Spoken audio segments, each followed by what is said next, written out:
اچھا جی، اگلا سوال ہے۔ ایک دوست نے پوچھے کہ سورۃ الفاتحہ ہمارے بعض امام اونچی آواز سے پڑھتے ہیں جبکہ بعض آہستہ پڑھتے ہیں، یا بالکل سنائی ہی نہیں دیتا۔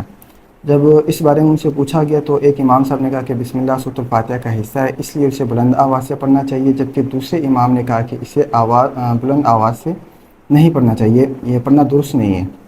اس اختلاف کی حقیقت کیا ہے؟ یہ مسئلہ قدیم اختلافی مسائل میں سے ایک ہے فقہا کے درمیان۔ حناف کے نزدیک سورۃ الفاتحہ سے پہلے بسم اللہ پڑھنی تو چاہیے، لیکن آہستہ آواز سے پڑھنی چاہیے۔ ان کی دلیل حضرت انس بن مالک رضی اللہ تعالیٰ عنہ کی وہ حدیث ہے، وہ فرماتے ہیں کہ میں نے جناب رسول اللہ صلی اللہ علیہ وسلم، حضرت ابوبکر صدیق، حضرت عمر اور حضرت عثمان رضوان اللہ علیہم اجمعین، ان سب کو سورۃ الفاتحہ سے ہی قرأت شروع کرتے ہوئے دیکھا اور سنا ہے۔ یعنی بسم اللہ آہستہ آواز سے پڑھتے تھے اور سورۃ الفاتحہ الحمدللہ رب العالمین سے قرأت شروع کرتے تھے۔ اب اس حدیث اور اس طرح کی دیگر اور متعدد احادیث سے جو کہ حناف جن سے دلیل پکڑتے ہیں اور یہ کہتے ہیں کہ بسم اللہ سورۃ الفاتحہ سے پہلے پڑھنی تو چاہیے لیکن آہستہ آواز سے پڑھنی چاہیے اور بسم اللہ سورۃ الفاتحہ کا حصہ نہیں ہے۔ اور اس طرح دوسری رائے ہے کہ سورۃ الفاتحہ سے پہلے بسم اللہ بھی پڑھنی چاہیے، اور امام شافعی کا یہ قول ہے۔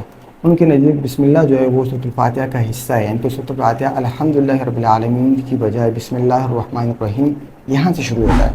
اس لیے شوافی کے نزدیک جب بھی ہم قرأت شروع کریں گے تو بسم اللہ الرحمن الرحیم سے قرأت شروع کریں گے، اور آج کل ہمارے جو اہل حدیث حضرات ہیں وہ اس قول پر عمل کرتے ہیں، اور جب بھی وہ قرأت شروع کرتے ہیں تو سورۃ الفاتحہ سے پہلے بسم اللہ الرحمن الرحیم اونچی آواز سے پڑھ کر اس کے بعد قرأت شروع کرتے ہیں۔ لیکن یہاں پر یہ بات بھی نوٹ کر لی کہ یہ جو اختلاف ہے یہ کوئی اس قسم کے اختلاف نہیں ہے کہ اگر آپ نے جہری آواز سے یعنی کہ بلند آواز سے بسم اللہ پڑھی یا نہ پڑھی تو ایسی صورت میں آپ کی نماز نہیں ہوگی۔ دونوں صورتوں میں نماز ہوئی تھی، البتہ دونوں میں سے مصحف اور زیادہ بہتر اور سنت کے قریب کیا ہے؟